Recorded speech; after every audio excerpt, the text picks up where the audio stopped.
Hop, allez, c'est parti. Bien, bonjour à tous. Oui, bonjour. Voilà, on va faire un petit webinaire ce soir sur les alertes sur Sierra. Donc, vous avez Sierra, pas de problème, hein, je suppose, sinon vous ne seriez pas là. Enfin, il y a des chances en tout cas.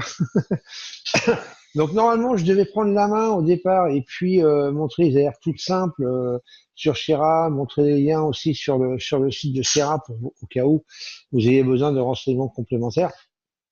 Et mais bon, voilà, comme vous l'avez vu, j'ai des soucis de connexion. Alors, j'ai pas de problème pour parler et me connecter, c'est ça qui est bizarre.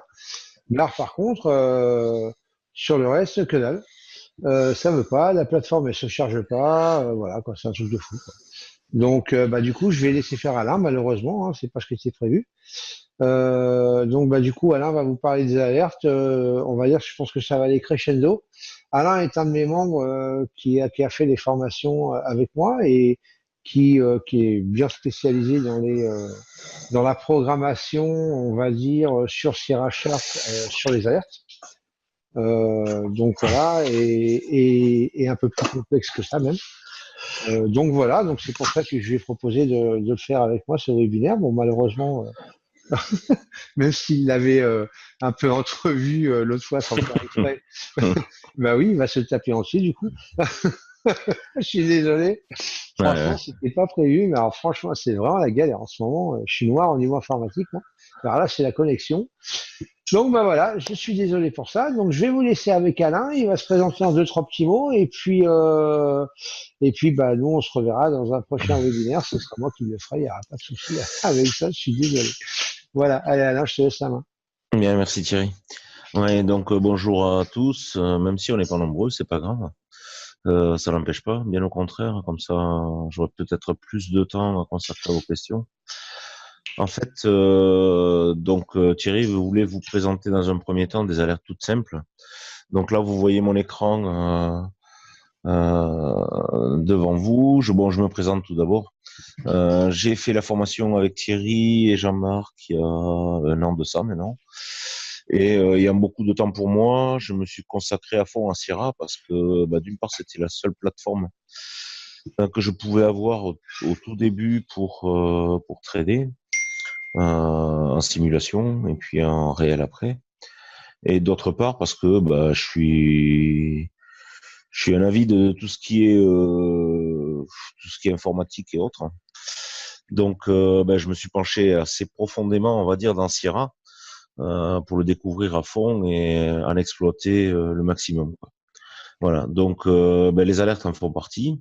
Alors, ça peut être simplement des alertes ou alors des signaux de trading qui peuvent vous être donnés suivant comment vous allez utiliser donc les studies et programmer certaines studies pour vous donner donc ces fameux signaux ou ces fameuses alertes.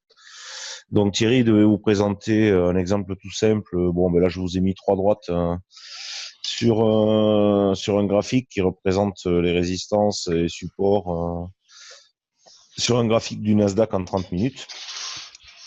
Donc ça, vous avez tout simplement, vous connaissez déjà Sierra, vous allez dans Tools, vous choisissez le Tools que vous voulez. Moi, là, j'ai pris des droites horizontales, hein, et puis je les ai placées dessus. Quand vous êtes dessus, vous faites un clic droit sur votre ligne. Vous allez dans Chart Drawing Property ici. Et là, vous avez donc tout ce qui concerne cette ligne. Donc, vous pouvez changer la couleur, le style de graphique, etc.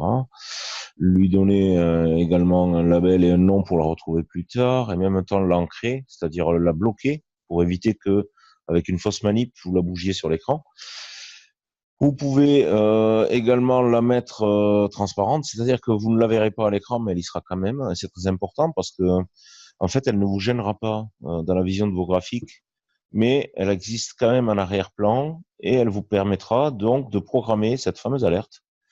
Quand vous cliquez ici, vous vous retrouvez avec un petit tableau qui vous permet de régler. Alors là, de ce côté, vous avez en fait le prix ou les volumes, les bids et les asks et autres. Et de l'autre côté, vous avez l'action qui va être menée par rapport à cette alerte. Alors, je vous explique. Ici, vous avez donc l'open de chaque bougie, le plus haut de chaque bougie, le low, le last. Donc, ce qui va nous intéresser, nous, c'est le last, puisqu'en fait, le last, c'est le prix courant. qui est en train de, vous le voyez sur l'écran ici, de progresser, ici à la baisse. Donc vous allez cliquer sur le last par exemple, lui dire que vous voulez qu'il y ait une égalité avec le niveau que représente la droite que vous voulez mettre. Et vous allez déterminer donc une alerte. Une alerte ici que vous allez déterminer. Bon, moi j'en ai pas des tonnes. Hein.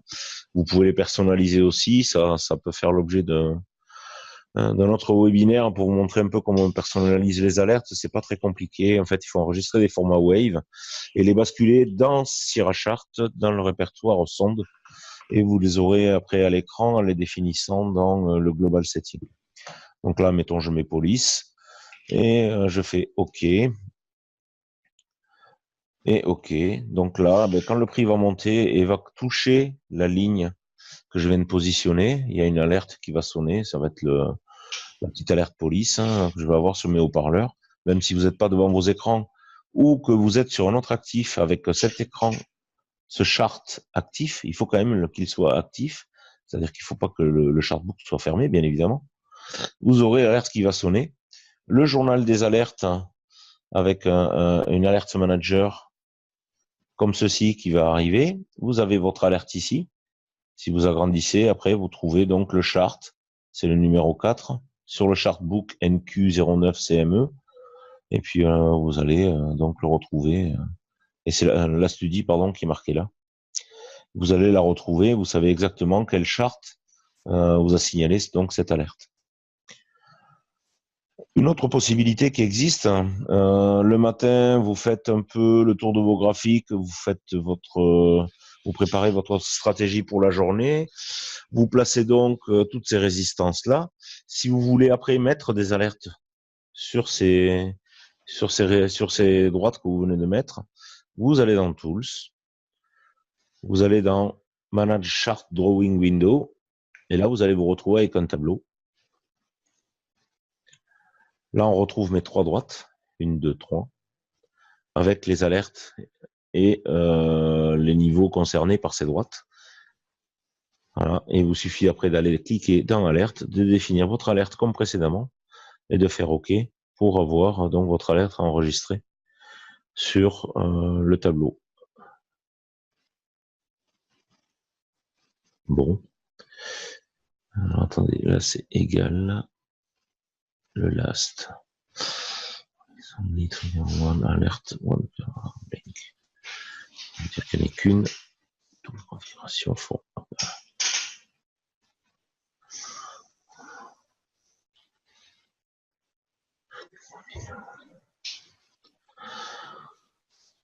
Voilà, faudra que je regarde plus en détail, mais bon, c'est pas trop comme ça que je procède. Là, c'était pour vous montrer que vous pouvez quand même aller positionner des alertes dans ce tableau-là. Et ça vous permet de retrouver tous les draws que vous faites sur votre chart.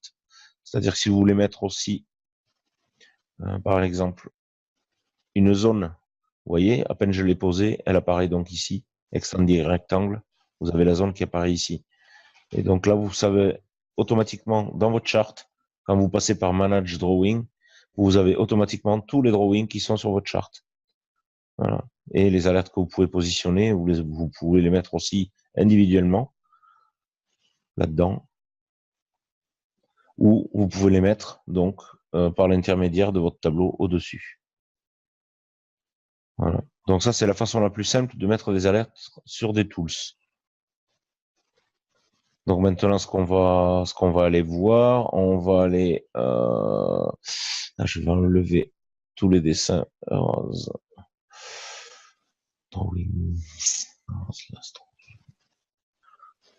Si vous avez des questions, n'hésitez pas à les poser, bien évidemment, on y répondra. Si je vais trop vite aussi, là c'est pas trop ma partie parce que bon, ça c'est des choses qui sont assez simples que vous pouvez découvrir vous-même en manipulant un petit peu Sierra Chart. Après, ce qu'on va faire, par contre, là, on va rentrer un peu plus dans les choses complexes. En fait, on va aller poser, par exemple, 2 moyennes mobiles. Donc, vous allez dans Study, vous allez dans les moyennes mobiles. Ça, je suppose que vous savez faire. Si vous avez... D'accord, Renaud dit qu'il a une semaine de Sierra Chart, c'est que ça va un peu vite. Mais au Ah, pire, c'est une vidéo, c'est je vais trop enregistré, donc vite. tu Oui, pourras oui. la revoir si vraiment ça va trop vite et que t'as pas tout compris. Mais sinon, si tu comprends pas, pose des questions, il n'y a aucun souci, hein. La moving average simple, donc je vais mettre 25 en ans de fait, programmation. Ah ouais, comment? il a 25 ans de programmation. Oh ben ça va, il va s'en sortir. Oui, Alors, je pense. ouais, donc en fait c'est du basique, hein, vous allez voir. Tout ce que je vous présente aujourd'hui, c'est simplement des petites fonctions très basiques que vous retrouvez dans tous les langages de programmation pratiquement. Ça va être des if, des inégalités.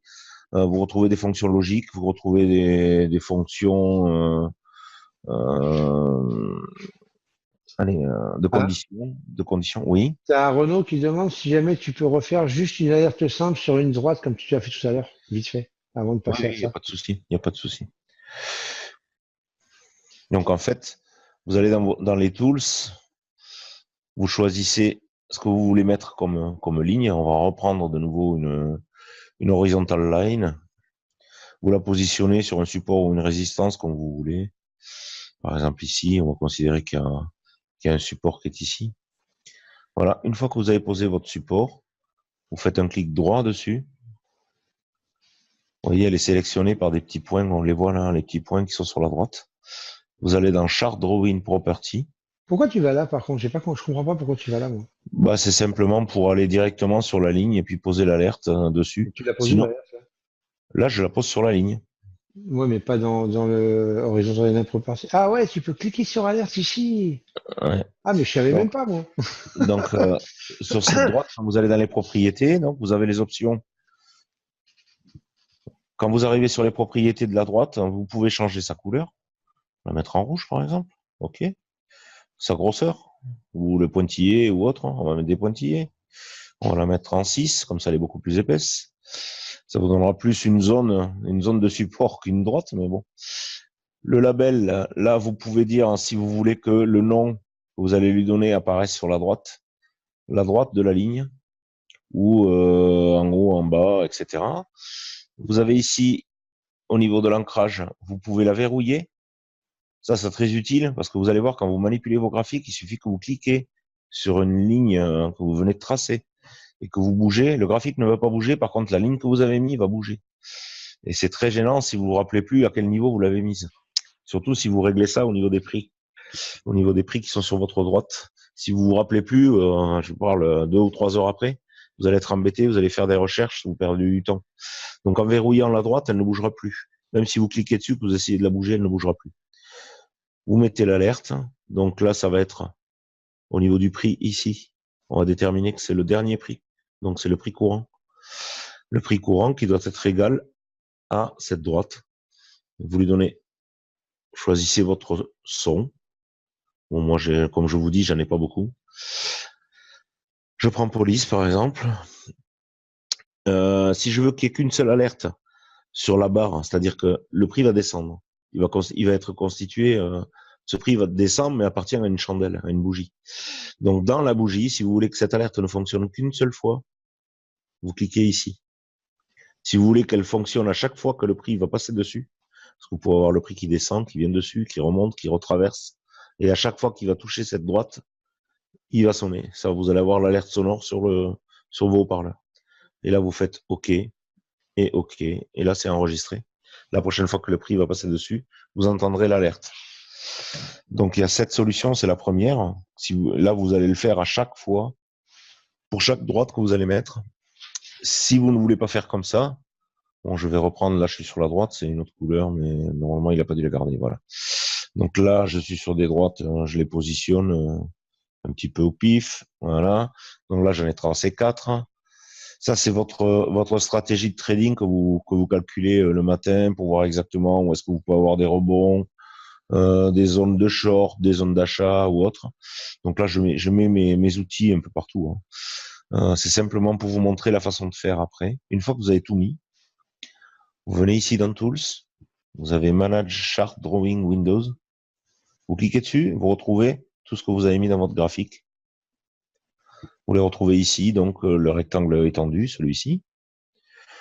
Ensuite, la droite que j'ai verrouillée tout à l'heure, qui est bloquée ici, par exemple. Si vous en avez une à supprimer, je veux supprimer ça. Vous pouvez venir ici faire delete, elle se supprime toute seule. Et vous pouvez faire pareil pour les autres.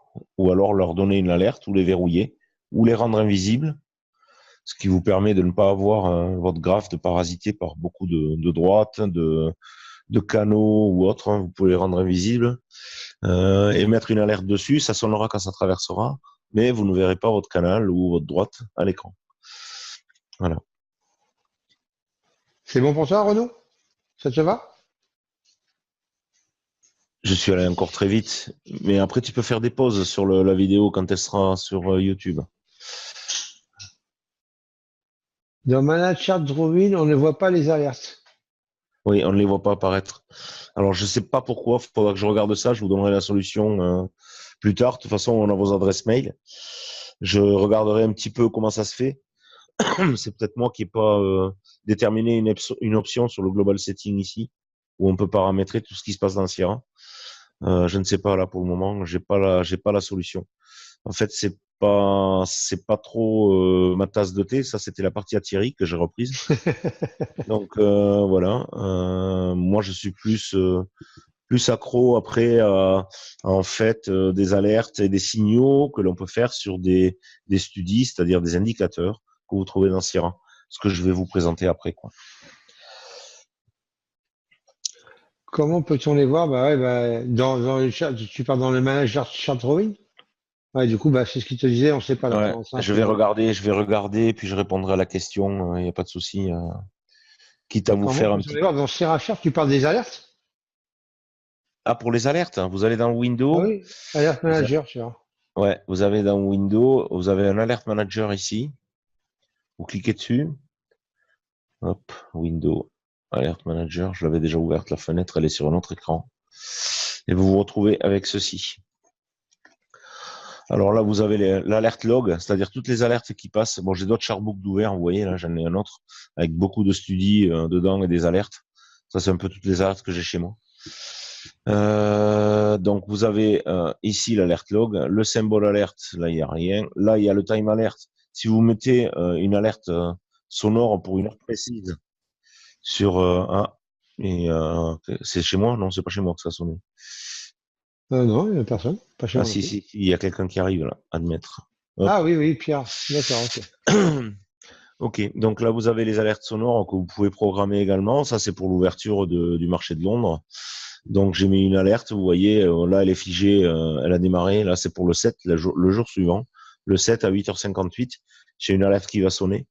Ça me permettra de savoir que je suis à 2 minutes de l'Open de Londres et d'aller me mettre donc sur les graphiques sur lesquels je veux travailler dès que Londres ouvre, sur le DAX ou l'Eurostock ou le Bund ou autre. Voilà.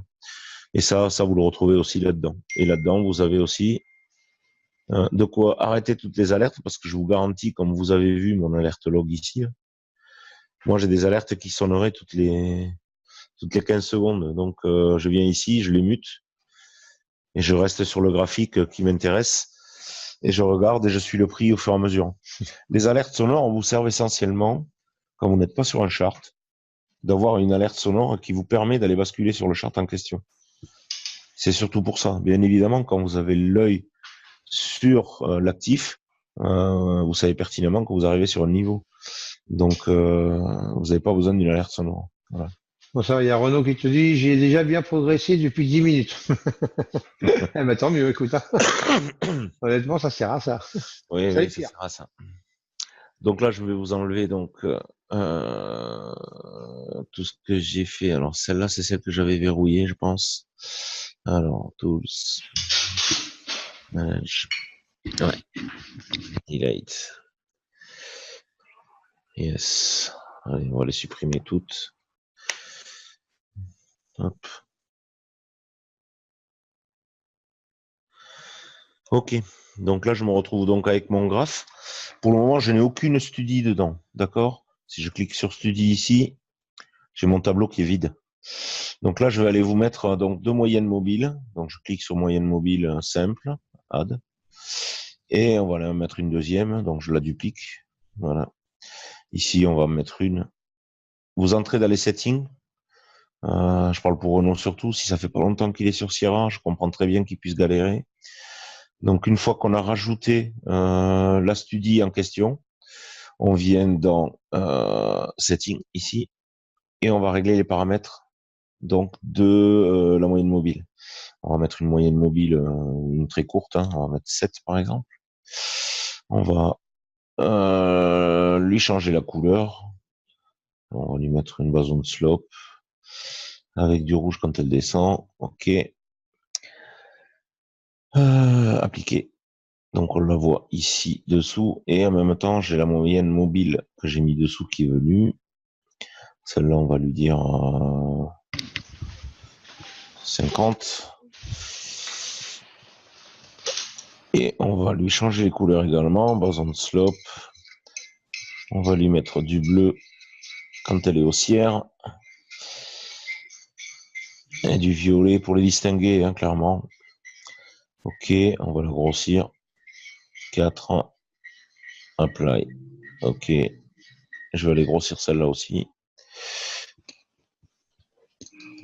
Apply. OK. OK. Donc voilà, on se retrouve donc avec les deux moyennes mobiles. Une à 7 périodes et une à 50 périodes.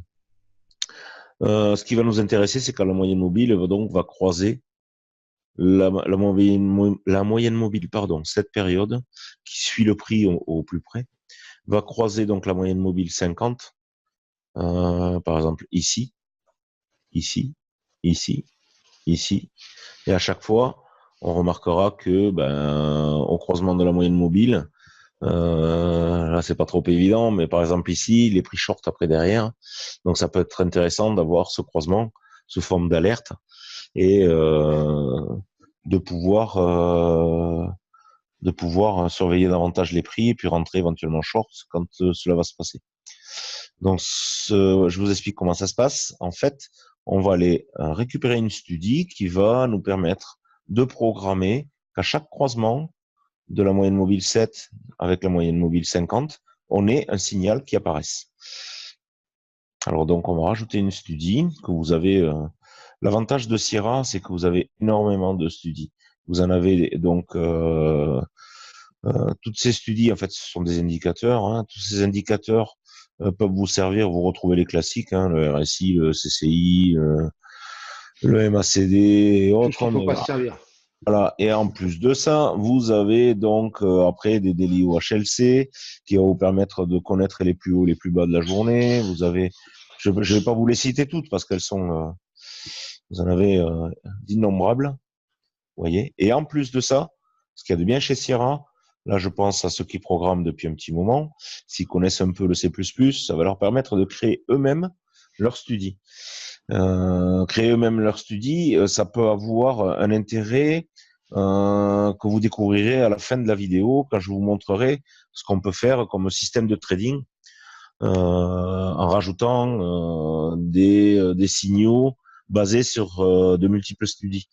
Là, on n'en utilise que deux, c'est deux moyennes mobiles toutes simples, mais vous verrez qu'après, on peut combiner plusieurs studies sur plusieurs unités de temps et qui vont vous permettre de carrément créer un système de trading et avec lequel vous aurez des signaux et autres.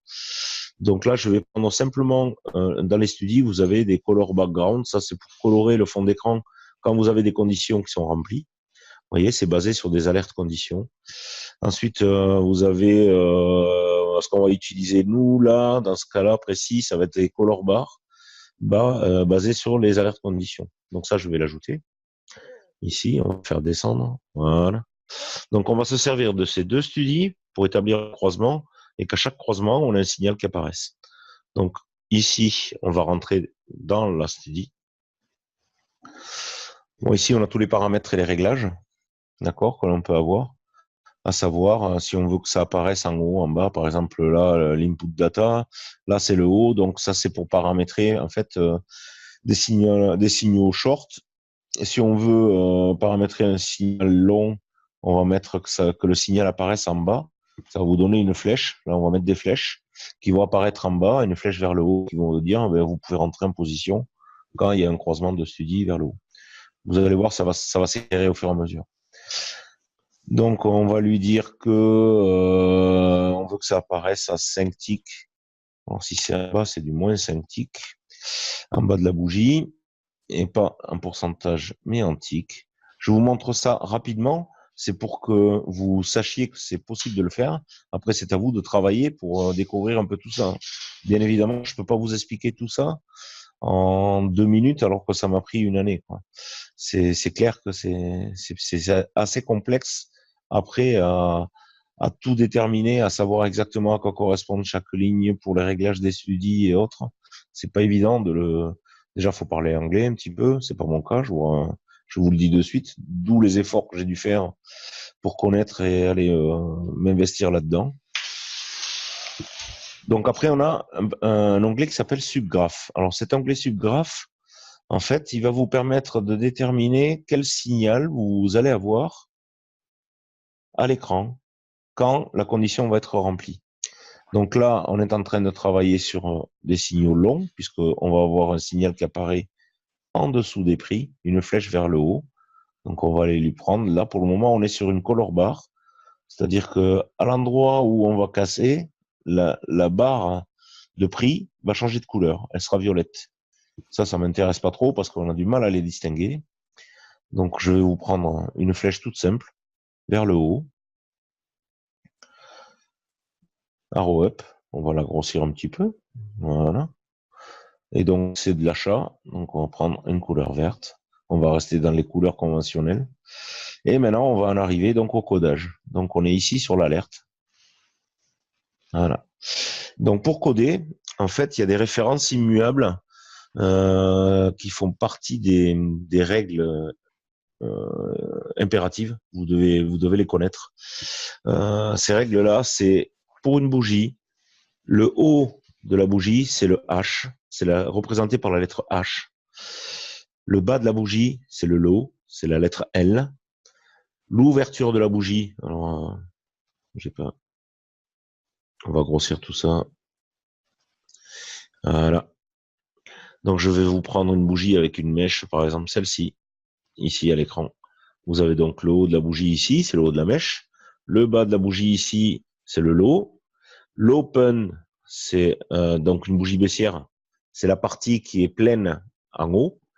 Et la close, c'est la partie qui est pleine en bas. Donc, les lettres conventionnelles, je vous le répète, le H pour le haut, le L pour le low, le bas, le O pour l'open et le C pour la close. C, c'est la close. Voilà. Le C, c'est la close, mais c'est également le dernier prix courant. C'est-à-dire que là, vous avez la bougie là, qui est en train de progresser. Elle est en train, donc c'est une bougie baissière. Le prix est en train de bouger. Si vous, dans les codes, vous tapez le C pour le prix, ça représente le last, c'est-à-dire le dernier prix affiché pour l'actif. Voilà. Donc ça, c'est les signes conventionnels pour le prix, c'est-à-dire pour une bougie, vous avez le H, le L, le O et le C. Ensuite, dans les signes conventionnels, c'est pas du bourrage de crâne, c'est facile à retenir, vous verrez. Dans les signes conventionnels, la color bar a disparu, on va le remettre. J'ai pas fait OK, c'est ma faute. Voilà. Après, dans les signes conventionnels, vous avez donc la moyenne mobile simple ici, à cette période que j'ai mis, la première, qui porte le nom de ID1. À l'intérieur de cette bougie, de cette studie, pardon, quand vous rentrez, le subgraphe, c'est-à-dire ce qui s'affiche à l'écran, on a la moyenne mobile, c'est SG1. Donc la moyenne mobile qui va progresser au fur et à mesure, sa référence, c'est SG1. Dans la studie qui s'appelle ID1. Pour l'autre moyenne mobile. Subgraphe 1, en fait. Ouais, subgraphe 1. Dans l'autre moyenne mobile, ça va être IDE et on va retrouver SG1 aussi. Ces références, elles sont impératives. Vous les avez à l'écran, vous ne pouvez pas vous tromper, elles sont marquées. C'est ce que vous allez retrouver ici dans le codage de l'alerte, en fait. C'est ici que vous allez rentrer votre condition d'alerte. Donc, je me mets dans le color bar ici. On va recommencer ce que j'ai fait tout à l'heure. Ici, donc, on va se mettre à 5 ticks. Hop, là c'est le basé sur l'input data. Là c'est pas du high, c'est du low. Ici c'est pas des pourcentages, c'est du tick. Subgraph, color bar, on a dit qu'on allait prendre du vert. Ok. Et on va prendre une flèche arrow up. Pardon. Et on grossit un peu la flèche pour la voir. Voilà, on va faire appliquer, OK. Au moins, c'est sauvé. Voilà, maintenant, je vais rentrer dans le codage de l'alerte. Donc, je suis sur alerte.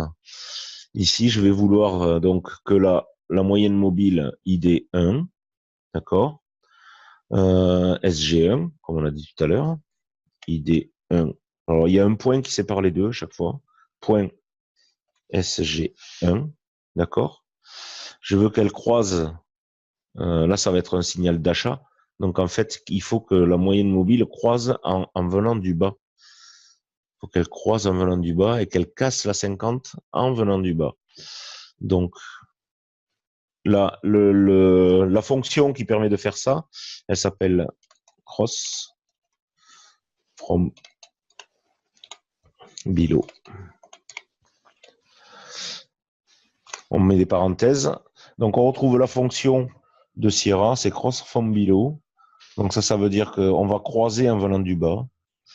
Alors, c'est le premier élément de la fonction, ça va être la moyenne mobile. La première moyenne mobile, celle qui est concernée par le croisement. Et on va retrouver donc la deuxième moyenne mobile qui est ici. On met une virgule pour séparer les deux éléments. Et ça va être ID2, comme on a vu ici, point SG1. On ferme la parenthèse. C'est tout simple, c'est fini. On fait appliquer. OK. Et normalement, si je ne me suis pas trompé, oui, mais c'est bien. On la voit ici, la flèche. Elle n'est pas assez séparée, en fait. Je vais vous la séparer. Chart setting, study, color bar, setting, input, low. Ici, c'est moins 5. Puisque je suis en dessous des prix, c'est moins 5. Appliquer. OK. OK. Donc, vous voyez cette petite flèche là, elle vous dit que la moyenne mobile, cette période, vient de croiser. D'accord? On parle toujours on bar close. On peut faire avant, mais là, c'est on bar close. Donc là, j'ai un signal d'achat. La moyenne mobile, cette période, vient de croiser la moyenne mobile 50 en venant du bas. Et on retrouve la flèche ici avec le prix qui monte. On regarde derrière. Hop là. Je suis encore sur mon graphe. Là aussi. On va épurer tout ça. Voilà. On va regarder si à tous les croisements, on retrouve la même chose. Ici, on a un croisement de moyenne mobile qui vous donnait un signal d'achat, pardon. Vous voyez qu'il n'était pas mauvais. Vous pouvez prendre quelques tics dessus. Celui-ci, par contre, est pas bon. Donc après, je vous parlerai d'autre chose. Et c'est là qu'on va combiner un peu tout ça. Ici, on en avait un aussi. Là, vous rentrez sur la bougie. Normalement, c'est on bar close, donc vous êtes en haut. Donc le signal ne sera pas bon. Vous n'allez pas prendre des tics là-dessus. Tous les signaux ne sont pas bons. Attention, hein. C'est pas du 100%. Là, c'est juste pour vous montrer comment on peut faire. De toute façon, si les croisements de moyenne mobile, ça gagnait, on le saurait. Bah, celle-là, elle est bien gagnante, regarde. Hein. Oui, oui, oui, oui. Bon, là, je suis en 30 minutes. On va se mettre en. Bruno qui demande si tu peux remontrer la condition. Oui, oui, on va se remettre en 5 minutes. En 5 minutes, ça sera peut-être plus parlant.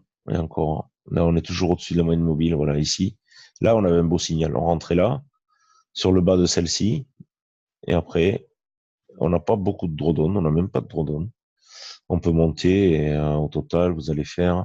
Je vais remontrer la condition, Renaud, ne t'inquiète pas. Alors, vous voyez, bon, c'est un maximum. Vous prenez jamais le maximum de trade, mais là, il y a 53 ticks quand même. Hein. Multiplié par 5 $, ça vous fait quand même plus de 250 $. Bon, attention, c'est pas le croisement de moyenne mobile comme dit Thierry, c'est pas la panacée non plus. Hein. C'était juste pour vous montrer comment on peut programmer donc ce croisement de moyenne mobile. Donc je remonte dans la condition pour Renault. En fait, color bar ici, setting. Vous avez les onglets en haut, celle-ci pour définir exactement le rôle de la studie. comment elle doit réagir et autres.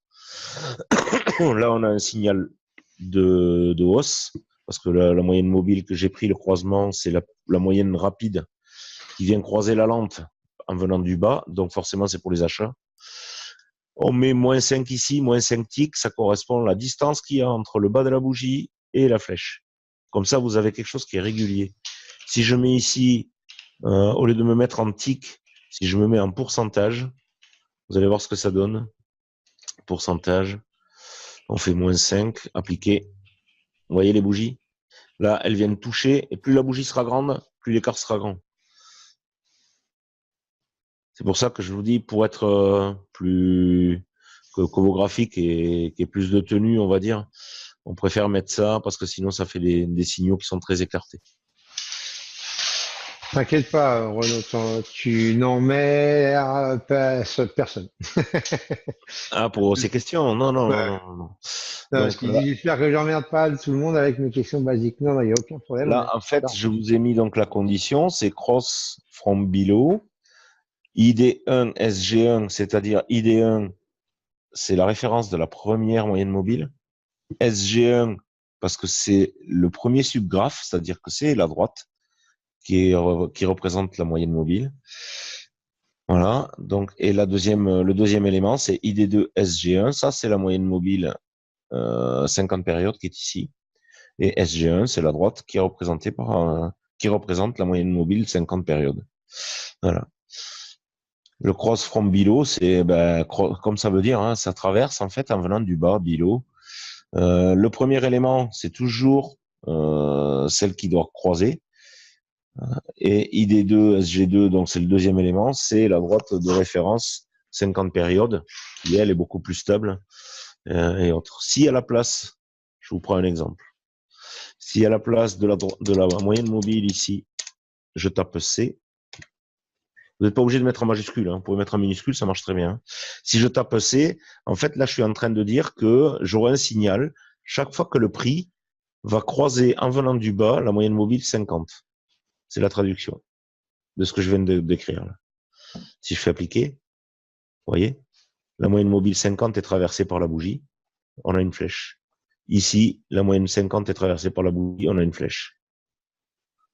Donc là, ça, c'est le prix courant. Donc là, le C, en fait, c'est le close. C'est la close, c'est ici en haut. Ici en haut. Donc à chaque fois que la close se fait au-dessus de la moyenne 50 et qu'elle traverse la moyenne 50, vous avez une flèche.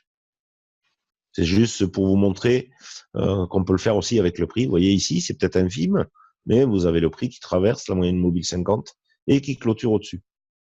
Ici, pareil. Voilà. Si vous avez des questions, n'hésitez pas, posez-les. C'est bon, Renaud dit que c'est clair. Je reviens dessus, on revient et on retape de nouveau donc mon id1.sg1. Évidemment, ça s'est fait avec des moyennes mobiles, mais il faut faire ça avec Ouais, je vous montrerai après qu'on peut faire ça avec beaucoup d'autres studies et pas forcément des croisements. Hein. Vous pouvez faire ça avec beaucoup d'autres choses. Je vous montrerai un peu ce que ça peut donner. Donc là, j'applique. Je me retrouve donc avec mes signaux de croisement de moyenne mobile. OK et OK.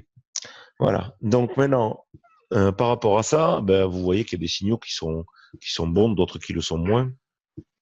Ce qui serait intéressant d'avoir, par contre, c'est des signaux qui correspondent à ça, mais qui en même temps remplissent d'autres conditions. Alors, quelles conditions on pourrait rajouter dessus? Par exemple, que la moyenne mobile 50 soit à la hausse, en même temps que la moyenne mobile 7 traverse la moyenne mobile 50. Ça peut être intéressant. Je sais pas, faut regarder. Donc là, par exemple, la moyenne mobile 50 est à la hausse, elle est bleue. En même temps, elle est traversée par la moyenne mobile 7 qui vient du bas. Donc peut-être que c'est plus intéressant. Donc on va aller voir. On va programmer ça. C'est juste pour vous montrer ce qu'on peut faire. Hein. Là, ici. Donc on a la condition première. Donc c'est bien la moyenne mobile 50 qui est traversée par la moyenne mobile 7. On va lui rajouter la condition. Donc je me mets dessous à la limite et je vais lui rajouter la condition comme quoi la moyenne mobile 50 doit être haussière. Comment on détermine si elle est haussière? C'est en disant que donc id2.sg1, d'accord, sur la barre précédente,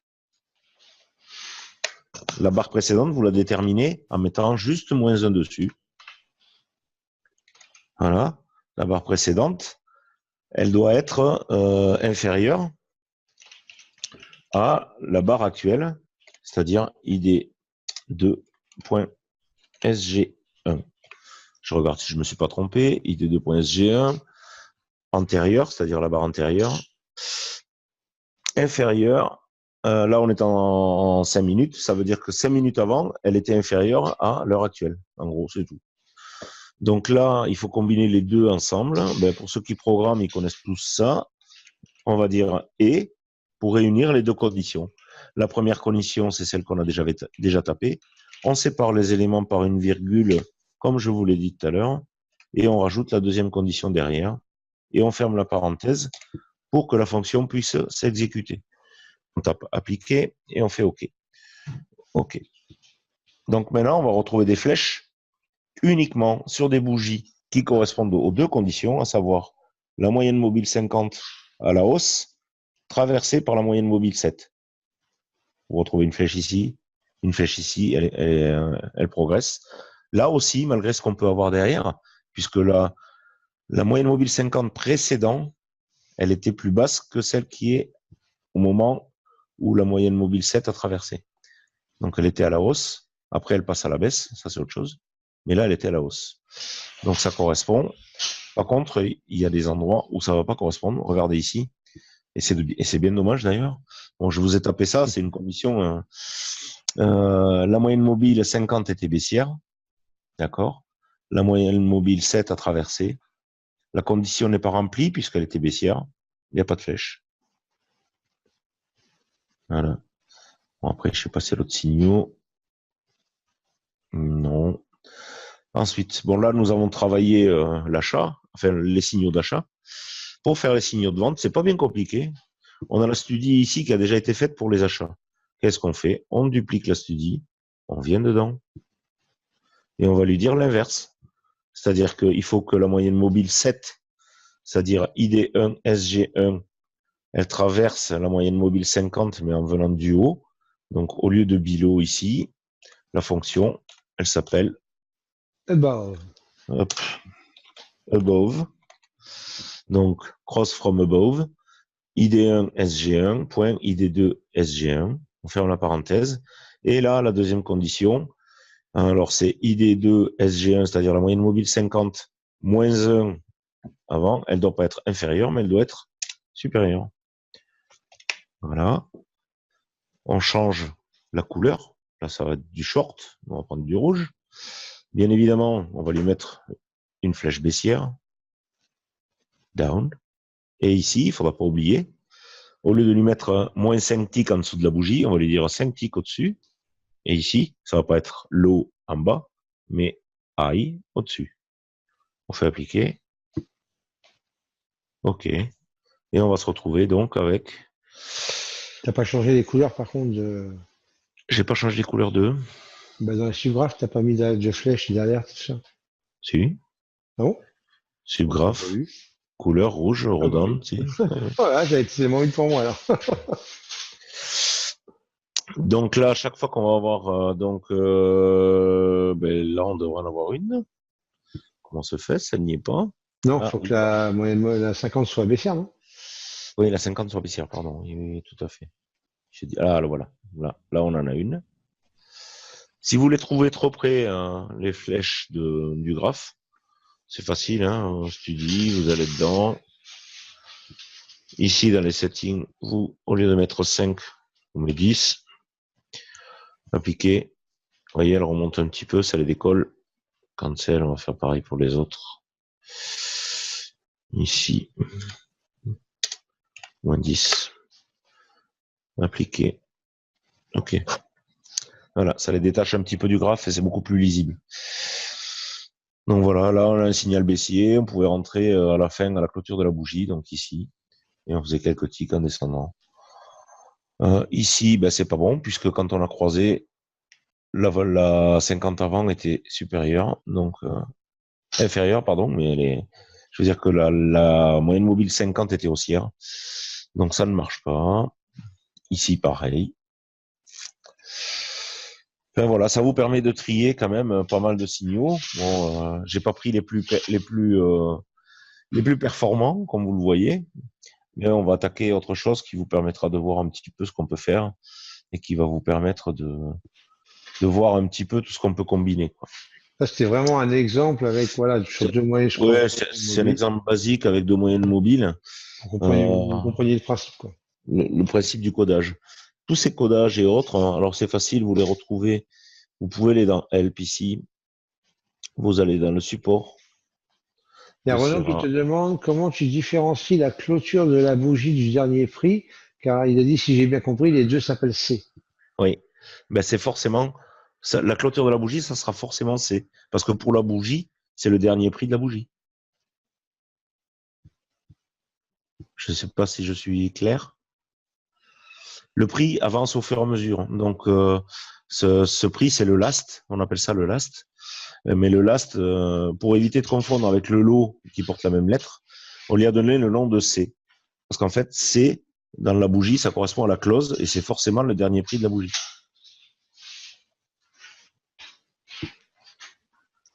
C'est bon pour toi, Renaud? Si je veux créer une condition sur le cours de clôture, Oui. ben, le cours de clôture, c'est ça, c'est ce qu'il vient de te dire, c'est le last. Le last, mais comme la lettre L est déjà prise par le lot, Par le on C. l'appelle C.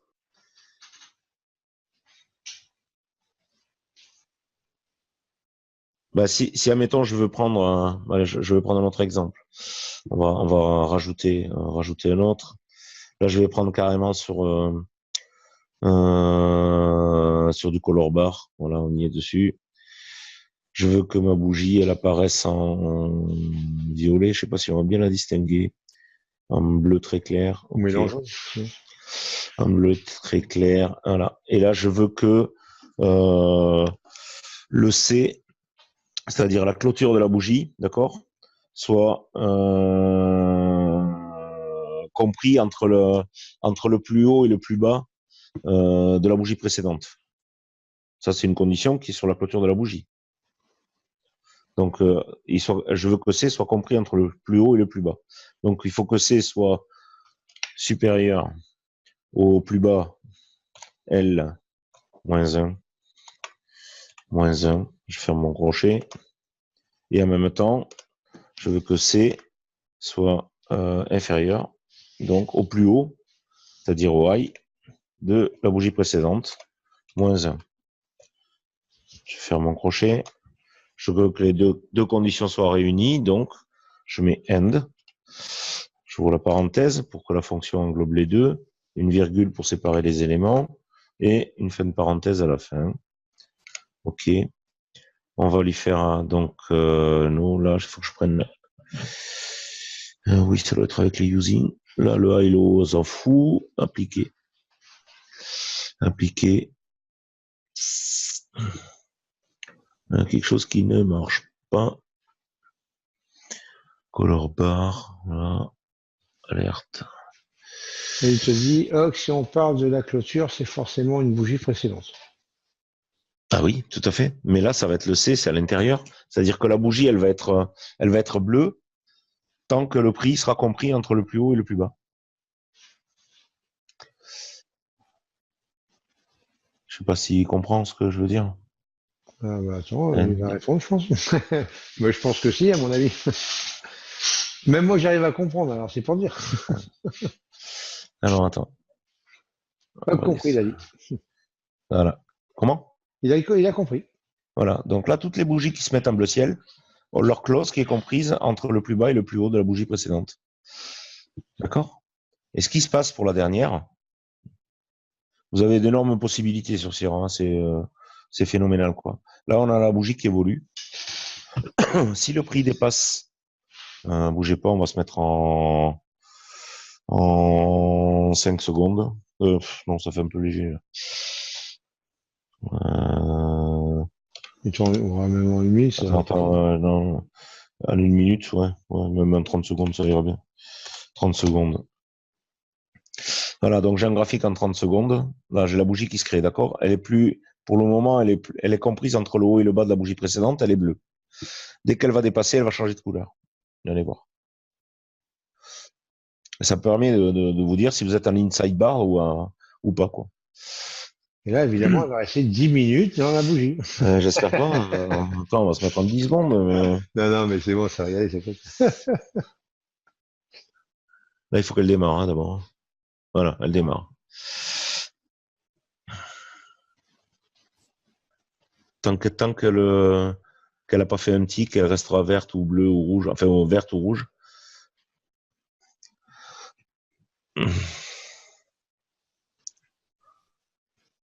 Voilà, c'est même pas la peine.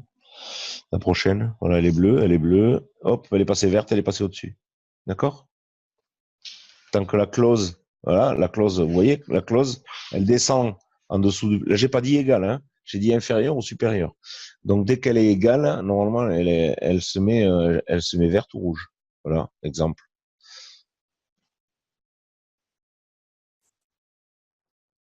Voilà. Est-ce que c'est clair? Ça te va comme ça?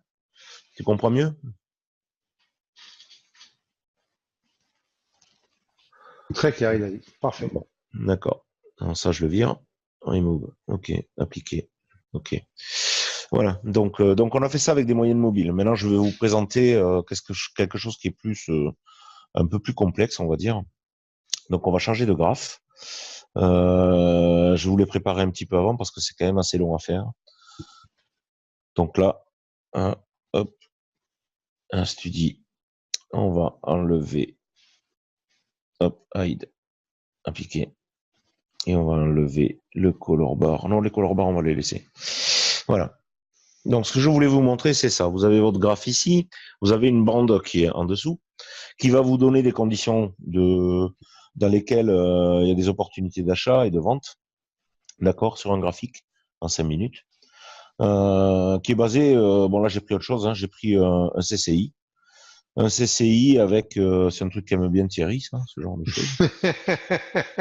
Donc, moi, je suis un ancien des CFD, donc j'utilisais pas mal ce genre de choses, hein, les CCI, les stochastiques, les MACD et autres. Ben, c'était la base de l'apprentissage de tout ce qui est indicateur qui permet de voir des points d'entrée et autres. Donc, j'utilisais pas mal ça. Et l'avantage sur donc Sierra, c'est que vous pouvez programmer vos alertes comme vous pouvez le faire sur NT4 ou sur ProRealTime ou d'autres plateformes, hein. Mais avec beaucoup moins de complexité en fait, parce que là vous allez pouvoir combiner beaucoup de choses et vous allez voir que c'est quand même pas mal, quoi. Donc là en fait ce que j'ai fait, j'ai créé donc la première studie, ça a été de mettre un CCI ici, qu'on a paramétré classique, hein, donc avec un lens à 10, d'habitude c'est 14, mais c'est pas grave.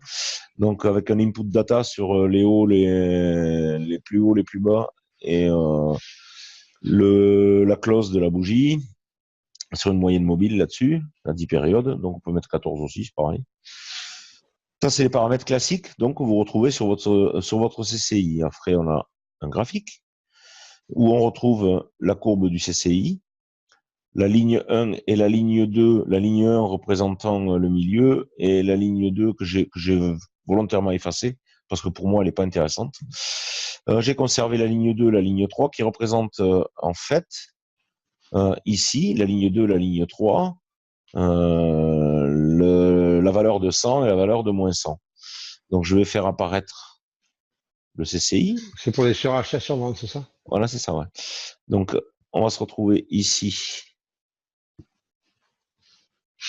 Allez, il est où, cet affreux? Il s'est caché dessous. Le voilà, je crois. Ouais. Voilà. Ah, celui-là, je vais le baisser. C'est pas la peine. Là. Ok, donc ici, on a notre CCI avec donc une ligne à 100, une ligne à moins 100. On a le prix qui fluctue entre ces deux lignes, qui passe au-dessus, bien sûr, et qui passe en dessous. On peut paramétrer ces lignes pour les mettre à 150 ou à moins 150. L'avantage pour nous, ça va être de travailler comme on fait sur le CCI. Donc, quand le prix va être en dessous de la ligne moins 100 et qui va croiser à la hausse la ligne moins 100, on va être donc dans un signal d'achat. tant que cette ligne-là n'aura pas sera haussière, on reste donc sur une partie d'achat. À partir du moment où elle va devenir baissière, on va sortir de cet achat. Voilà. Donc en fait, on va programmer des color bars comme je vous ai fait tout à l'heure. On en a 3 ici, je vais vous expliquer les 3. D'abord, on va en supprimer 2. Voilà, appliquer. Donc je me retrouve avec la partie haussière comme je vous ai expliqué. À partir du moment où on franchit la barre de 100, qui est ici, on va retrouver le code. Comme on l'a vu tout à l'heure pour les moyennes mobiles, il n'y a pas de secret. En fait, c'est là j'ai fait juste le ID2 SG1, c'est-à-dire cette courbe, cette droite verte là, qui va être inférieure à moins 100, et la bougie d'après, ID2 SG1, qui est supérieure en fait à l'ID2 SG1 moins 1. Attendez, pourquoi j'ai déterminé ça? Inférieur à moins 100.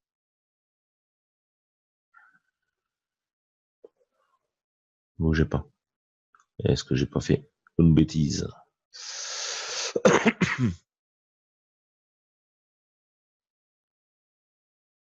Non, c'est bon. Non, c'est bon. Donc en fait, chaque fois que j'aurais pu le faire autrement. J'aurais pu faire un cross from below. Ça aurait été pareil, ça aurait marché pareil. Un cross from below, ça marchait exactement de la même façon. Donc j'ai décidé qu'on était haussier et qu'on pouvait éventuellement prendre un achat à partir du moment où on traversait la ligne des moins 100 et qu'on commence à monter.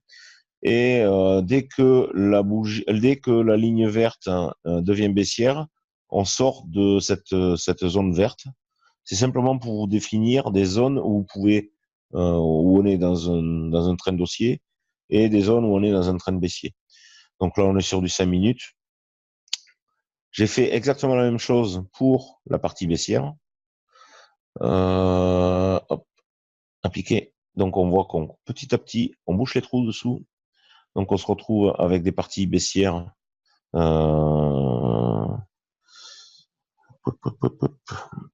Celle-là, elle est bonne. Je regarde parce qu'il y a des endroits où c'est pas juste et ça me plaît pas trop, en fait. On va le reprendre ensemble, ça ira vite. Setting. Donc en fait, on va lui dire que on a le Commodity Channel Index qui s'appelle ID2 et la courbe, la droite verte là, c'est SG1. Donc on veut qu'il y ait un cross from below. On ouvre la parenthèse. Le premier, donc ça va être la droite. Donc c'est ID2 SG1. Le deuxième élément, ça va être la droite du bas ici. Alors ça fait ID2.SG4. ID2.SG4. Voilà. On va faire simplement ça. Voilà. On va voir si ça correspond. OK. Donc là, on voit les couleurs qui ont changé. Je l'ai déterminé, en fait, si vous voulez, dans le subgraphe, ici.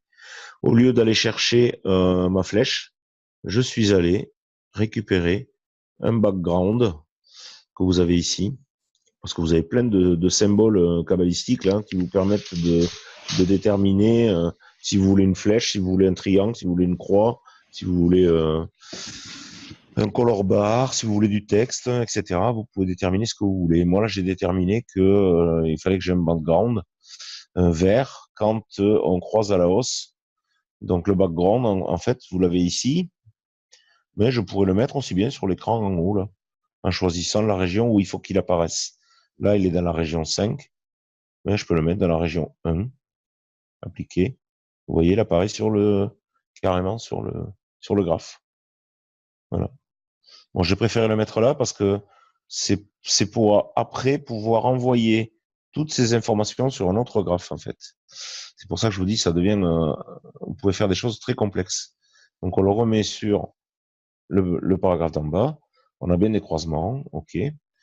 On va aller dans l'alerte, lui dire que il faut qu'il y ait le croisement, certes, mais en même temps, je veux que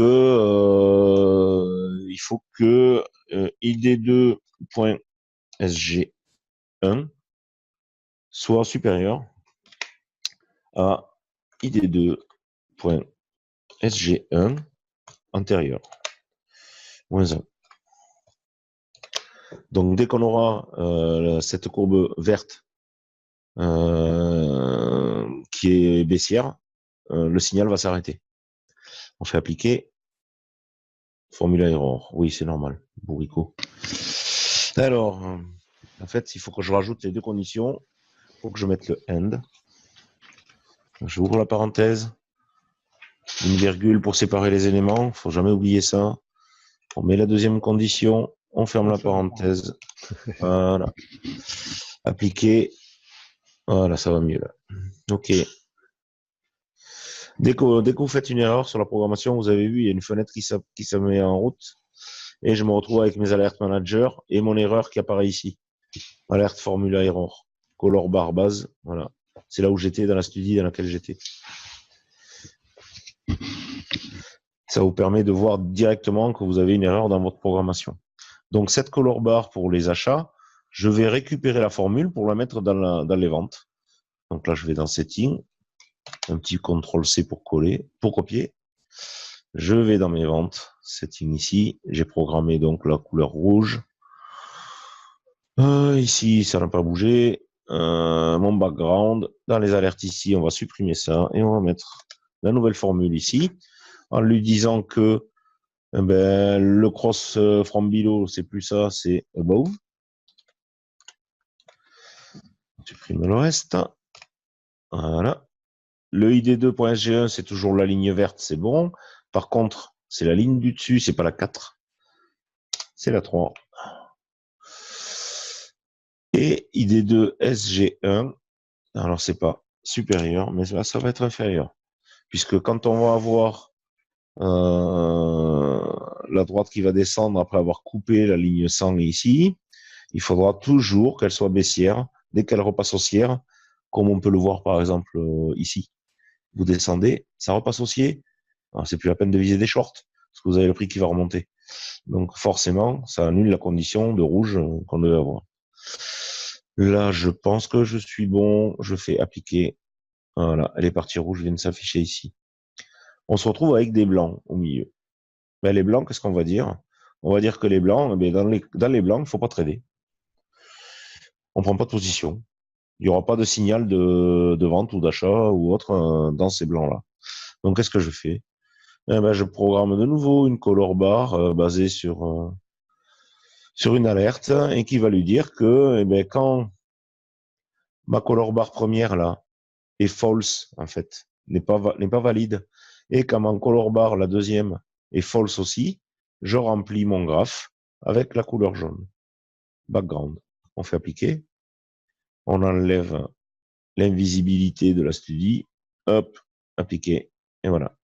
Donc, vous vous retrouvez maintenant avec des signaux d'achat, ici, de vente, ici, des parties où il n'y a rien. Voilà. Donc, vous avez maintenant un petit système de trading qui est combiné à la fois sur un CCI, en même temps, sur des cassures de niveau, sur le CCI. Vous pouvez le combiner avec d'autres choses en plus, hein, mais pour le moment, c'est ça. Je ne voulais pas rentrer trop dans quelque chose de compliqué. Là, on va aller effacer, appliquer le CCI qui bouffe la moitié de l'écran. Hop, donc là, celui-là, on va le baisser ici. C'est pour donner plus de place au graphique. Hein. Voilà, ici. Donc maintenant, qu'est-ce qu'on veut? Là, on est en 5 minutes. On va aller sur un graphe en 1 minute. Il faut créer la zone en bas de l'écran, tu veux dire quoi, Renaud? Non, non. Tu parles de la bande là, qui se met? Ouais, mais j'ai pas expliqué ça. C'est Ah, normal. Normal qu'il pose la question. En fait, Renaud, regarde. Quand tu vas dans tes studies et que je rentre dans le color, ici, setting. Ici, là, tu as le chart région qu'on appelle. Donc, en fait, ce chart région, là où il y a le graphe, c'est la région numéro 1. Chaque fois que tu vas avoir une studie qui va se mettre en dessous du graphe, ça va être la région 2, la région 3, la région 4, la région 5, 6, 7, etc. Là, il est dans ma région 5. Pourquoi? Parce que il y a mon... D'ailleurs, celui-là, le MACD, on peut le virer. Celui-là, on va le virer, il me sert à rien. Inside bar, ça, je peux le virer aussi. Bon, je vais le laisser, je vous le montrerai après. Voilà, donc ici, on a en fait le commodity qui doit être sur la région 2. C'est parfait. Et les color bars qui se sont mis normalement dans la région 3. On peut les mettre dans la 3. On va les mettre d'ailleurs toutes. Ok. Ça va pas changer grand-chose, vous l'aurez au même endroit, hein. Mais on va gagner de la place en fait au fur et à mesure dans le graphique. Comme j'ai enlevé le MACD. Et par contre, il faut qu'ils soient impérativement dans la même région, les trois. Sinon, vous n'aurez pas cette bande avec du vert, du rouge, du jaune, voilà. Vous aurez peut-être le rouge au-dessus, le vert en bas. Pour avoir sur la même bande, vous êtes obligé de faire comme ça. On fait appliquer. Et après, on va redimensionner la bande. Donc, sur le côté ici, quand vous vous baladez là, vous avez la ligne haute du subgraphe. Vous la baissez. On va la mettre un peu plus haut quand même. Voilà.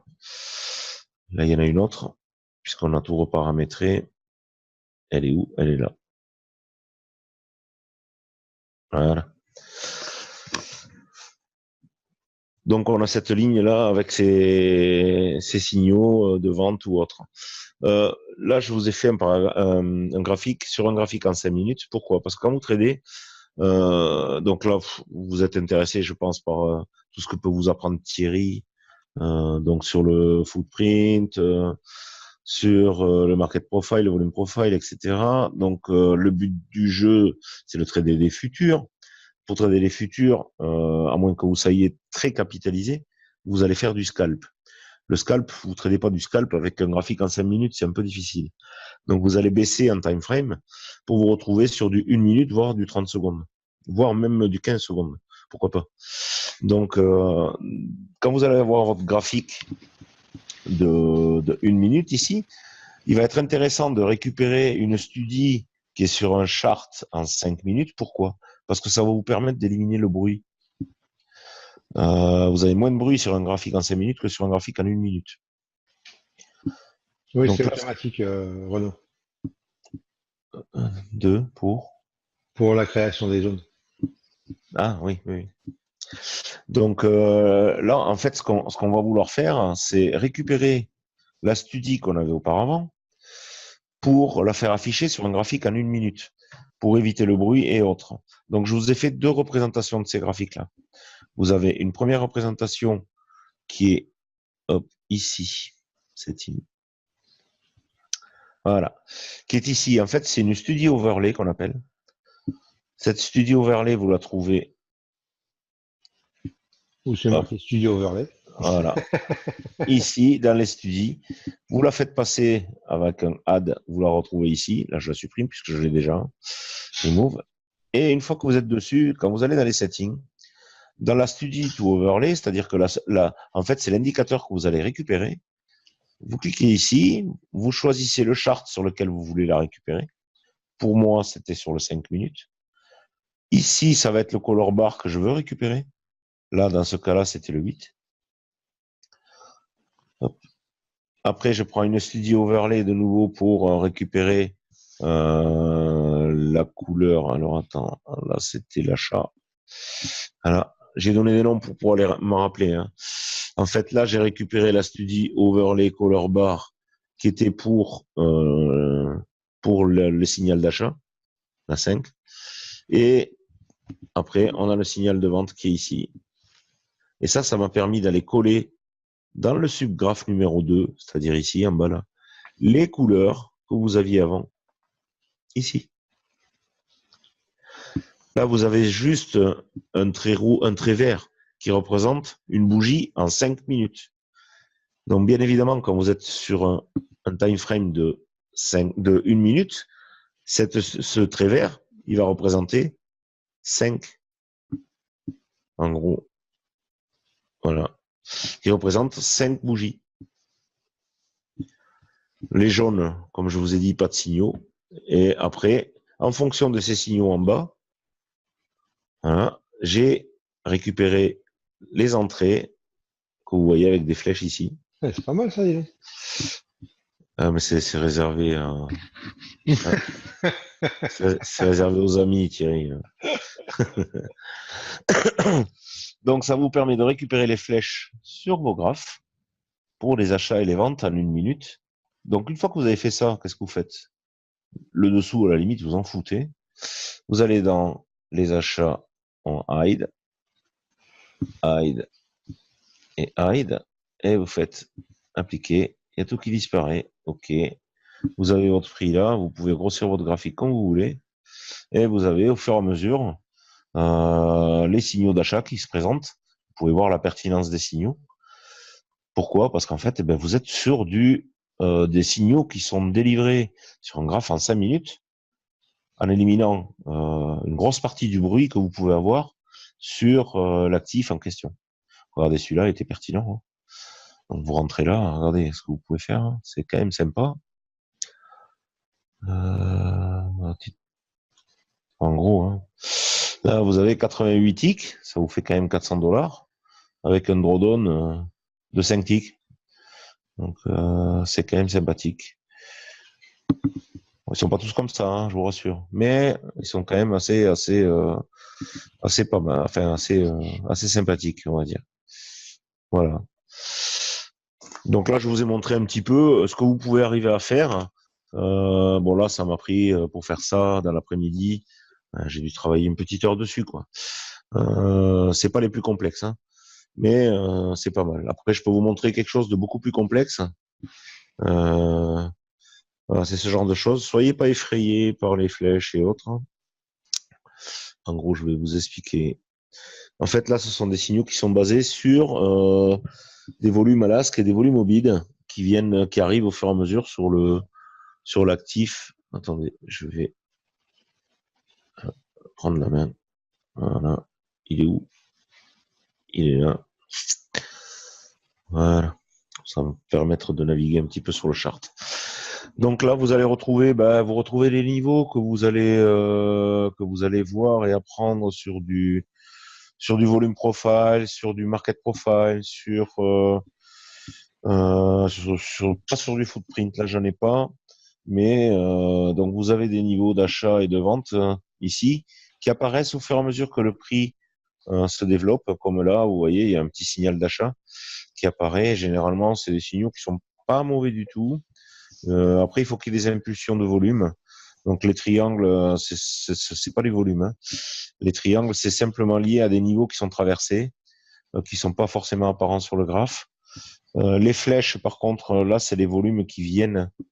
Donc là, je pourrais aller supprimer un par contre, parce que dessus, il ne me donnera rien. Remove, OK, appliquer. OK, voilà, je vous ai enlevé quelques flèches de dessus. Donc, vous voyez, ça, c'est des impulsions de volume au bid, à l'asque, pardon. Donc, c'est les asques qui sont venus frapper le bid et qui ont fait baisser le prix. Vous retrouvez ici. Là, à l'inverse, vous avez des backgrounds qui s'affichent, comme là, par exemple, il y a un volume excessif d'asques qui rentrent sur le marché. Donc, les prix baissent. Je vais essayer de vous gonfler un petit peu toutes ces bougies pour que vous les voyez mieux. Voilà. Là, on suit le Nasdaq en live, hein, en direct. Je ne sais pas quelle heure il est, 21h21. On va commencer à avoir des mouvements assez violents d'ici une vingtaine de minutes. Mais en gros, ça vous montre ce qu'on peut arriver à faire. Alors là, par contre, on nage dans le bonheur parce que regardez les studies qu'il y a dessus. Ça en fait quand même quelques-unes. Et c'est d'autant plus complexe après pour coder et puis avoir des signaux. Oh, chichi bobo. Ouais, voilà, là on a des volumes. Je vais vous montrer sur des volumes ce que ça peut donner en formule. Alors achat volume par exemple. Ici, on se retrouve avec des signaux, c'est des codes et autres à mettre. C'est pas trop compliqué, mais il faut quand même avoir un peu la gymnastique. Là, vous voyez, il y a un signal de fort volume vendeur qui vient de rentrer.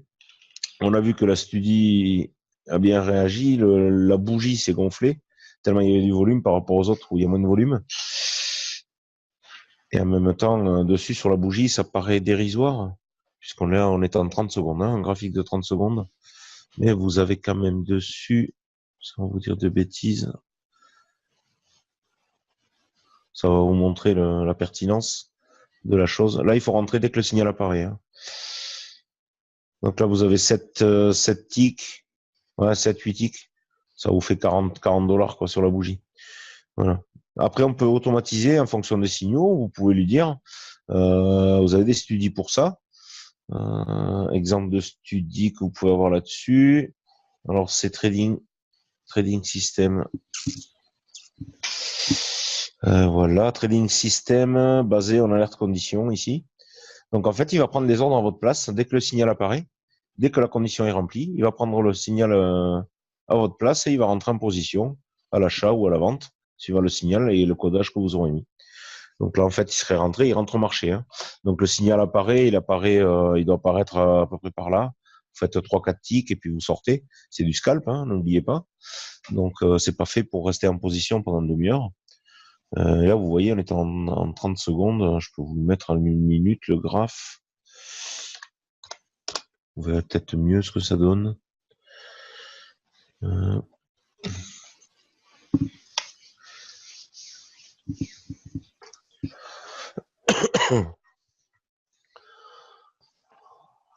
Donc voilà un peu ce que vous pouvez arriver à faire et puis en même temps en mettant des ordres automatiques de trading qui se négocient directement avec votre broker pour entrer en position sur les signaux plutôt que manuellement parce qu'en fait sur la bougie ça va tellement vite. Là en 30 secondes c'est une bougie de 30 secondes, les signaux vont quand même assez vite. Après sur du 1 minute on a un peu plus de temps pour le voir. Mais c'est pareil, hein, vous vous retrouvez avec des problèmes de le signal va se déclencher au milieu de la bougie ou autre, il faut pas le louper quoi. Faut pas le louper, faut être vigilant. Et voilà. Donc je sais pas si vous avez des questions supplémentaires. Le but d'aujourd'hui, c'était de vous présenter un peu ce que vous pouvez arriver à faire en programmant, enfin si on peut appeler ça programmer, pardon. C'est juste en fait des fonctions que vous mettez sur des alertes. Hein, et vous pouvez mettre des alertes sonores également. Hein, quand vous êtes sur le graphe, on va revenir sur celui qu'on avait avant. Studi, on va vous prendre par exemple le color bar que j'avais mis. Ici, quand vous êtes sur l'alerte ici, vous pouvez très bien lui mettre un son. On va prendre l'avion, plane. Et faut pas oublier de cocher enable ici. Et lui dire alerte only one par bar. Parce que sinon vous allez avoir votre avion qui va défiler toute la journée là. Et faire appliquer. OK. Donc la prochaine fois que la barre va changer de couleur, alors là on était sur quelle couleur? On est sur un achat. OK. Normalement. Dès qu'il y a une flèche verte qui va apparaître, on devrait avoir, mais là je vais me mettre sur celui-là pour le programmer. On va entendre l'alerte pareil de toute façon. Voilà, je sais pas si vous avez des questions particulières ou autres. Hein. N'hésitez pas. Si je suis allé trop vite, mais bon. C'est pour vous présenter un peu ce qu'on peut arriver à faire avec Sierra Chart. Bon, c'est pas pour faire de la pub pour Sierra. Hein. On a Oui, j'ai l'enregistrement. Il y a un enregistrement, je le mettrai sur YouTube demain. Là-dessus, il y a tout le toucher. Mais donc c'est pour vous montrer un peu ce que vous pouvez faire sur cette plateforme. C'est quand même impressionnant. Je vous garantis que j'en découvre tous les jours. Et c'est vraiment très intéressant. Voilà, si vous avez des questions. Écoute, Renaud, si jamais il dit merci beaucoup, ça va m'aider à me lancer. Écoute, c'est parfait. Si ça peut t'aider, avec grand plaisir. Tu as fait 25 ans de programmation en quoi? En quel langage?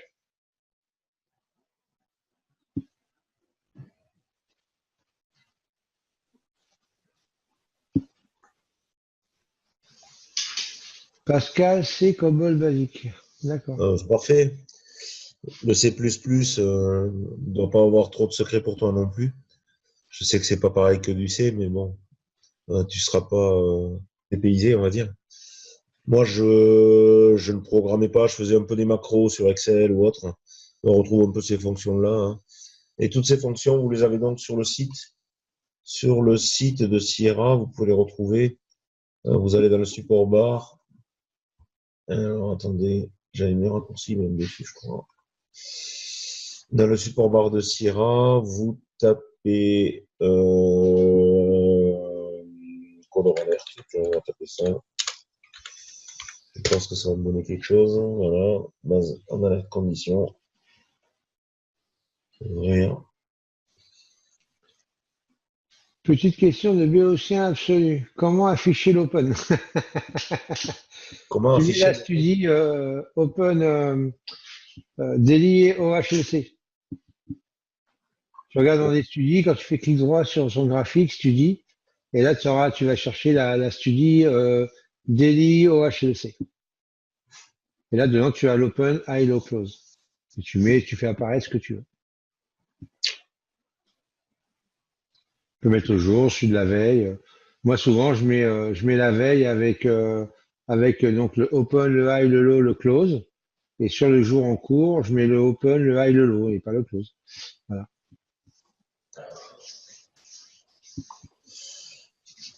Donc là, vous avez tout ce que je vous ai parlé au départ, hein, vous les avez ici. Donc vous retrouvez sur Sierra, on pourra vous mettre le lien, mais vous l'avez tous dans Sierra, sur votre plateforme de Sierra. Vous allez dans Windows ici, dans Help, pardon, et vous allez dans le support board et vous tombez directement sur la plateforme de Sierra, où vous allez retrouver donc en fait tous les opérateurs possibles que vous pouvez mettre dans les alertes. Vous avez les fonctions, donc les fonctions logiques. Vous retrouvez, comme je vous ai dit tout à l'heure, le O, le H, le L, le C, le V pour les volumes, les open interest of the bar, etc. Il y a tout un tas de nomenclatures qu'il est quand même utile de connaître. Ça vous évite de revenir chercher dessus à chaque fois. Et vous avez des exemples de ce que vous pouvez faire, donc avec des fonctions un peu spéciales. Et une fois que vous aurez bien potassé tout ça, vous verrez, vous ferez des trucs sympathiques. Si Ce qui vraiment me vous êtes manque intéressé. là-haut, c'est quelle entrée chercher dans l'aide. Tellement serré et riche. Ouais, c'est pas faux. Hein. Faut avoir des bons mots-clés, chercher plusieurs des fois tant que tu trouves pas ta Dans réponse. l'aide, mais en fait, dans l'aide, pour aller trouver exactement, Ouais, c'est ça. Hein. ouais, mais là, le mieux, c'est quand tu cherches quelque chose sur la studie, tu t'embêtes pas, tu tapes les premiers termes de la studie et tu reviens dessus, tu vas y aller de suite. Ici, dans Find, tu tapes les premiers termes de la studie sur laquelle tu cherches. Ou Alors, alors, autre il y a, possibilité. Ouais, il y vas-y. a une solution, c'est tu peux retourner sur ton graphique, voilà. Ouais, Et tu vas studie. dans les studies, tu sélectionnes la Mettons studie qui est à gauche. le stochastique, là, qui aime bien Thierry, il est là-dedans, vous faites help. Et normalement, vous devez arriver dessus. Chart, studie. Non, regarde. Reviens, s'il te plaît. Attends, ouais. Vas-y. Vas-y, ferme ça. Voilà. Donc là, sur la liste des studies qui est à gauche, prends n'importe bah là, regarde, t'es sur Color Base en air condition. Et Ouais. là, tu fais Show Study Description en dessous. Voilà, ici. Et là, ça va directement sur l'explication de la studie. Alors, bah, ouais, c'est bon. Ouais. On y est dessus. Et les alertes, vous les avez là, les formules. Voilà. Et après, dedans, bah, ça vous amène sur d'autres studies, d'autres choses. Et voilà. C'est vrai. Donc, le mieux, c'est ça. Il y en a qui sont bien expliqués, bien fournis. D'autres un peu moins, bien sûr. Mais bon, il faut, voilà, quand il y a quelque chose que vous ne savez pas, ou des fois des nouvelles studies qui sont ajoutées sur des mises à jour, et ben, ou dans les nouvelles versions, Ah, quelque chose. voilà, Ouais. vous les prenez et Je vous ne avez vous ai pas l'info parlé, dessus. là, je vous ai mis ça parce que des fois, c'est des gens qui sont intéressés. En fait, pour travailler sur des inside bars. Les inside bars, en fait, c'est une barre, comme vous avez l'orange là, qui est à l'intérieur de la barre précédente. Donc, il y a une studie qui existe pour ça, que j'ai découvert il n'y a pas longtemps, en fait. Je m'emmerdais à programmer pour faire ça, alors qu'en fait, ça existe déjà. Euh, alors, les inside bar. Inside bar. Là, ici, vous l'avez ici. D'accord. Et quand vous rentrez dedans, ben, vous paramétrez, là, pas grand-chose puisqu'il n'y a rien. Mais bon, la couleur de la barre, et puis c'est tout. Voilà. Et puis là, vous pouvez mettre une alerte sonore pour qu'elle vous fasse un bruit quand il y a une barre qui est à l'intérieur d'une autre. Bon, il y a des gens qui traitent ça, hein. En fait, c'est un trait de cassure, hein. Lorsque vous avez une barre qui est à l'intérieur de l'autre, ben, quand il y a une cassure, comme là, vous voyez, ça fait, je vois, ça fait un petit range. Donc, entre ici et ici. Vous voyez, elle a un petit range. Quand on casse le range, regardez, boum. Et là, vous avez. Bon, c'est une petite astuce, mais vous avez 21 tics quand même. Il y a 100 $. Là. Voilà. C'est bon, pas d'autres questions? Donc bah du coup on va arrêter là. En tout cas, merci d'avoir écouté, participé. Et puis bah, j'espère que ça vous aura aidé. Si vous avez des questions, vous pouvez, Alain, comme c'est toi qui as l'écran, si tu peux prendre un petit fichier texte là, marquer ton adresse mail à toi, marquer la mienne s'ils ont besoin aussi. Oui, il n'y a pas de souci. Hein. Et puis voilà, et comme ça, bah, vous nous écrivez un mail. Voilà, si vous avez besoin de renseignements sur autre chose. Oui, Pierre, j'ai vu que tu avais la main, mais tu peux écrire, hein, c'est pas interdit.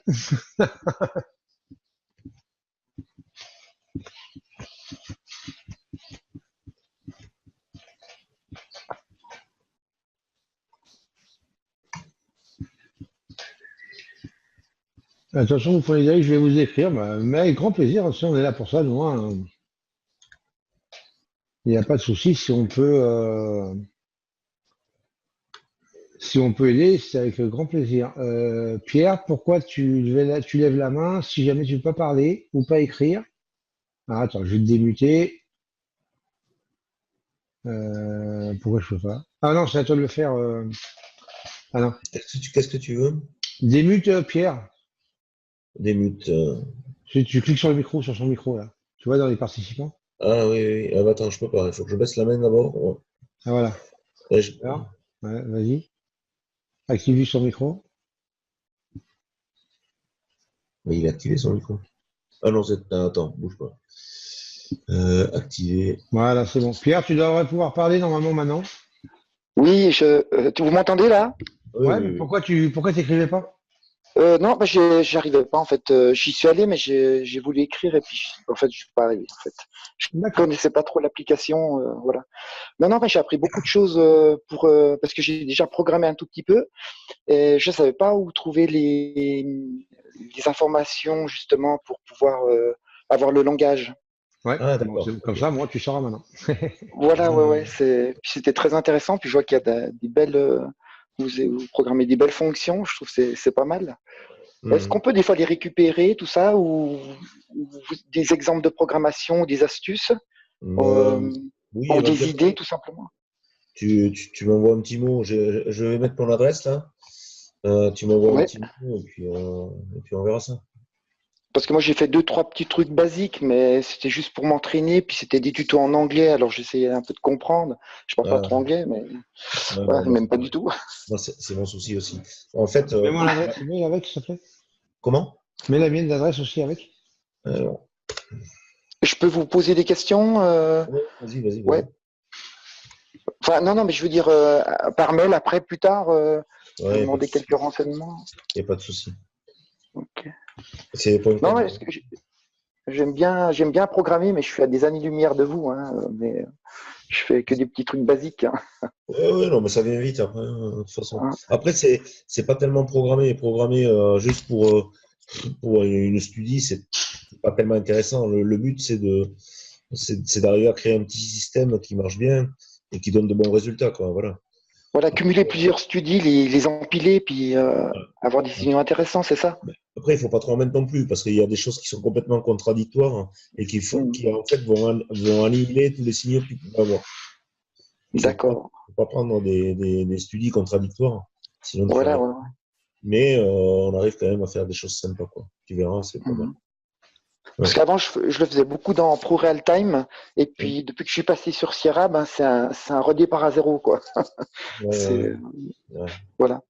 Mais Pas de souci. voilà, voilà. Bon, bah, merci Ah. beaucoup. Hein.